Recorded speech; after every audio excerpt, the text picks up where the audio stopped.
Greetings and welcome to this early morning broadcast, information dissemination video from the Umbanda New Earth Ashram for compassion and strength. Namaste, Namaskaram. We're broadcasting this morning from Austin, Texas. It's not a sunny Austin, Texas, but rather somewhat overcast, rainy Austin, Texas. However, it is this world, it is this dimension, it is dimension 3, the dimension of choice. And I hope today that you make the choice to leave this video a thumbs up and subscribe to this ministry. Because the times that we live in are very intense.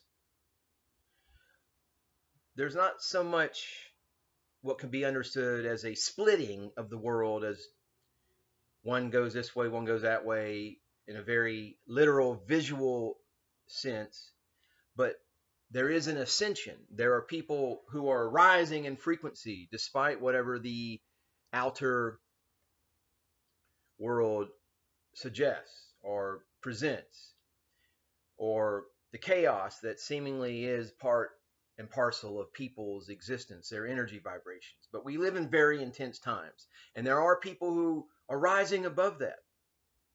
They're doing that by going within, by connecting to their self-sovereignty, to the Christ within, and they're realizing that the time of exile in the most dense prison of matter draws to a close.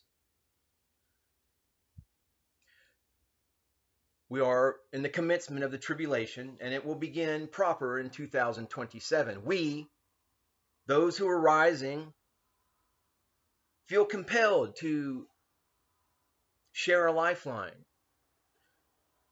The 5D, the fifth dimensional emissaries of light from harmonic universe number 2, that's dimensions 5, 6, and 7 of the higher frequency vibrations of consciousness, want you to have all the universal knowledge, the spiritual technologies, and ascension mechanics to know yourself and your surroundings, your environs that you exist within. Know the lay of the land.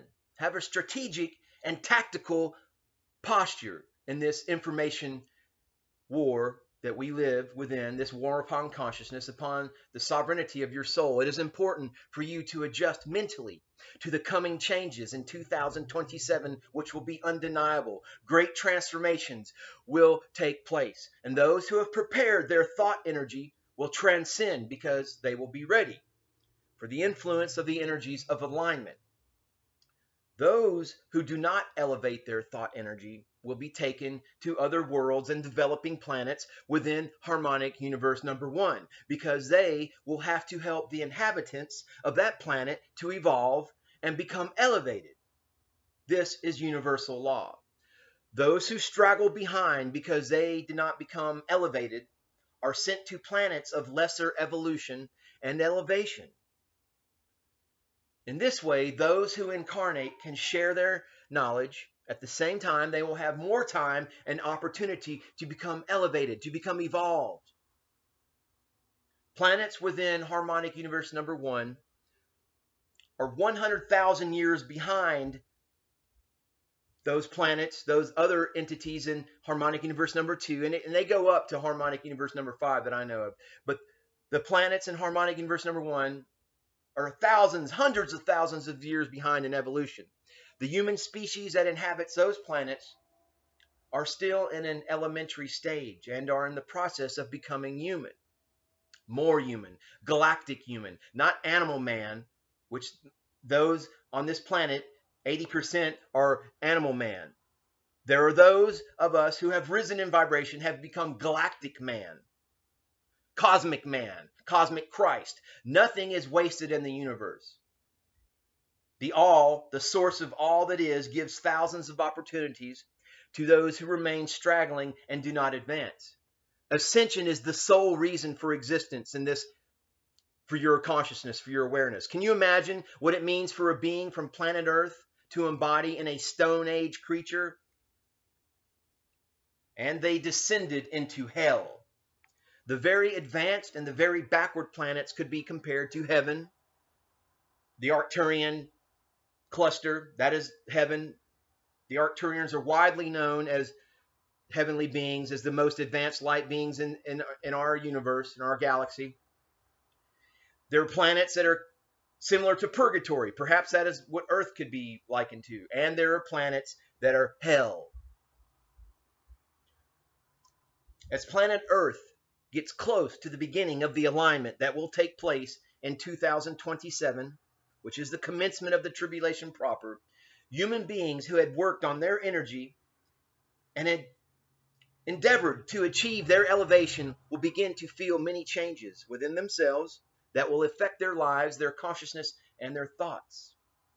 Those who brought karmic debts with them from other lives will understand the reason for them, and in some way their lives will intermingle with others, and this will instantly burn away the negative energies that were holding them back. The most significant advancement will be the elevation of thoughts and consciousness. The elevated beings will take it upon themselves to expose all those who in some way had intervened negatively in their lives. Lies cannot be hidden. Beings will be more awakened and alert. They will not allow themselves to be deceived because they will be living with the truth. All those religions, all those sects, all those Christian fundamentalists, all those orders that sell eternal salvation, deceiving the beings of good faith, will stop taking advantage of needy and desperate people because those people will awaken through their own consciousness and will. They will expose the external savior program, the control protocols of organized religion. Corruption in the uppermost corporations will be eradicated by those who are awakened and will strive to establish order and justice. Negative energy will gradually be eliminated, and it will not gain entry anywhere because its past will judge it. You are your own judge. Your own quantum awareness, your own God mind judges you for your actions. All those who want to hide their acts and actions will no longer be able to do so because the truth will always be known. Human beings will set themselves free, and they will become metahumans, risen in consciousness in this new golden age. Namaste, Namaskaram.